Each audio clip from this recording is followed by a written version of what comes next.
Salut, c'est Maximilien Dupré. Dans cette vidéo, trocvelo.com et clubvtt.com vous guident pour l'entretien de votre VTT.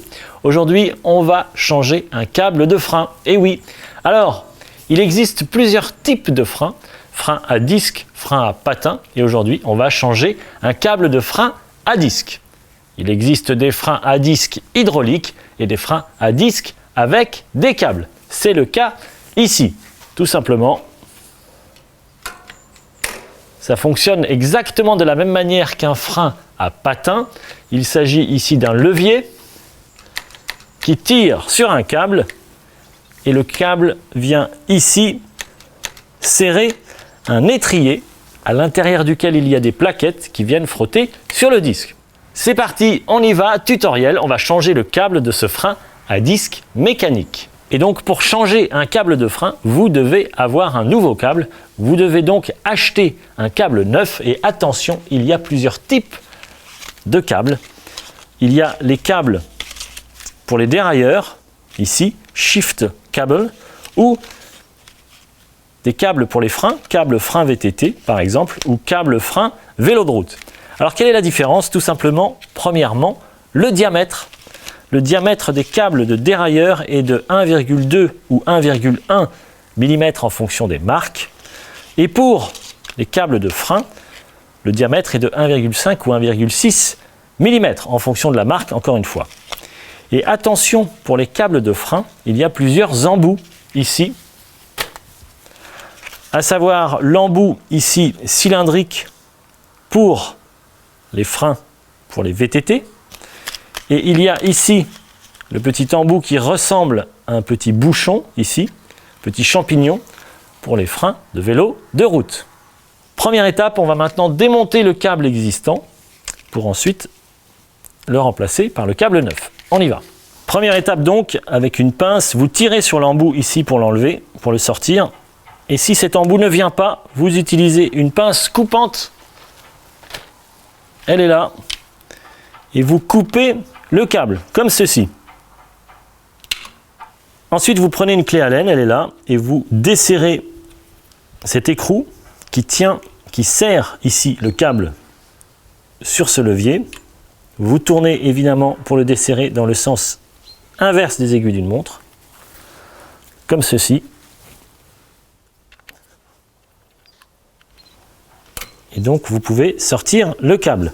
Ensuite, il faut sortir le câble du levier. Il est fixé ici à l'intérieur, on le voit bien. Donc, on voit également qu'il y a une petite fente ici, qu'il est passé à l'intérieur. Donc, vous prenez une petite pince et vous le sortez comme ceci. Voilà. Vous avez l'embout ici cylindrique pour un câble de VTT. Une fois que le câble, l'embout du câble est sorti ici de ce qui le retient, vous pouvez tirer sur le câble, voilà, et vous sortez entièrement le câble. Donc vous pouvez aligner également ce qui sert de réglage ici de tension. Et ensuite, vous le voyez bien, c'est fendu ici également. Et vous pouvez sortir entièrement le câble comme ceci. Voilà. Et donc, le câble et la gaine sortent du levier de frein. Ensuite, vous avez à tirer ici et vous sortez tout le câble de sa gaine. C'est fait. Faites attention de ne pas perdre les petits embouts qui se trouvent ici au niveau de la gaine. Petit embout qu'il faudra absolument utiliser, garder tout à l'heure. On va maintenant insérer le nouveau câble dans la gaine.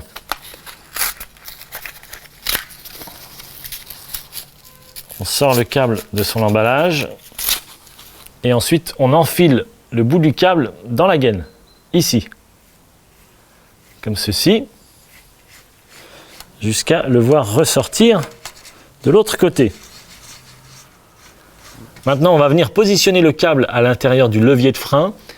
Donc vous sortez le câble ici de la gaine, vous prenez le levier ici avec la petite fente, la petite encoche qui se trouve là, vous faites rentrer la tête, l'embout du câble ici. Ensuite, vous avez aligné ici, comme tout à l'heure, les petits embouts, les petites fentes du système de réglage de tension du câble. Voilà, vous pouvez ensuite les tourner, comme ça le câble ne sortira pas. Et vous venez replacer l'embout de la gaine ici, à l'intérieur. C'est fait, le câble est positionné maintenant dans le levier de frein.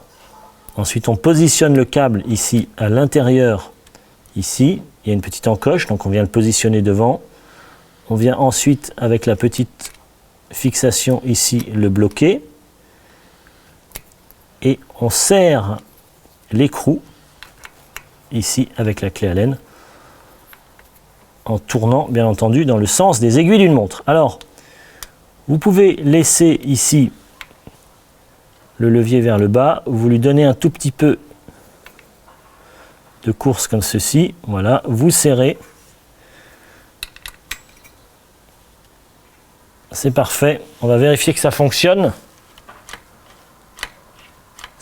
parfaitement, on peut serrer donc ici, voilà, le câble est maintenant fixé sur l'étrier, ici, on va donc couper le câble, comme ceci, et mettre l'embout pour éviter que le câble ne s'effiloche et parte dans tous les sens. Donc on doit mettre un embout. L'embout est fourni généralement avec le câble. On l'insère ici au bout du câble et avec une pince, on vient écraser cet embout comme ceci. Et comme ça, il ne bougera plus. Dernière étape, on va faire maintenant le réglage de ce frein à disque mécanique. Vous savez qu'avec le temps, le câble va se détendre un petit peu justement. Donc, vous avez plusieurs possibilités pour retendre le câble. Il y a une petite molette ici de tension du câble au niveau du levier de frein. Il y en a une autre au niveau de l'étrier ici. Il s'agit de tourner cette molette dans le sens inverse des aiguilles d'une montre. Elle s'éloigne du levier, donc elle tend le câble. Vous avez également une petite molette ici au niveau de l'étrier. Vous tournez dans le sens inverse des aiguilles d'une montre, encore une fois. Vous voyez la petite partie métallique qui sort. Ça veut dire que la gaine recule ici et donc ça tend le câble. Donc vous l'avez compris également, la tension du câble va déterminer la course ici au niveau du levier. Plus le câble est tendu, plus le freinage arrivera directement. Ça vous permet de faire un bon réglage, plus ou moins progressif, en fonction de vos habitudes. Alors, dernière petite chose encore, ici, vous pouvez desserrer la fixation, les deux écrous ici qui tiennent l'étrier. C'est le cas sur cette roue. Lorsqu'on fait tourner la roue, le disque frotte un petit peu sur les plaquettes, tout simplement parce que le disque n'est pas centré au milieu de l'étrier. On l'a vu dans plusieurs vidéos Club VTT déjà. Il s'agit ici de desserrer ces deux écrous. Vous positionnez le disque au milieu de l'étrier, comme ceci. Et ensuite, vous resserrez en tournant dans le sens des aiguilles d'une montre, comme ceci. Et ça y est, la roue tourne parfaitement, le disque est centré. Le disque ne frotte plus sur les plaquettes.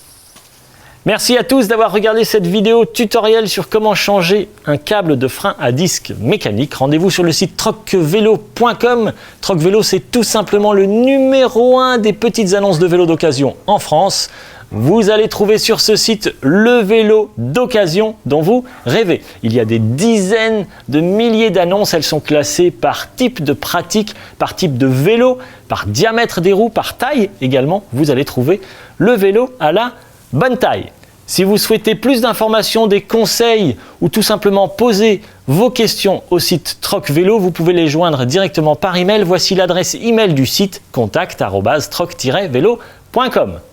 Rendez-vous également sur le site clubvtt.com pour plus de contenu réservé exclusivement aux membres. Abonnez-vous sur ma chaîne YouTube en cochant la petite option pour recevoir une notification à chaque fois que je publie une nouvelle vidéo. Vous pouvez également me poser toutes vos questions par email. Voici mon adresse email maximilien@clubvtt.com. C'était Maximilien Dupré et Troc Vélo. Merci et à très bientôt dans une prochaine vidéo. À tout de suite.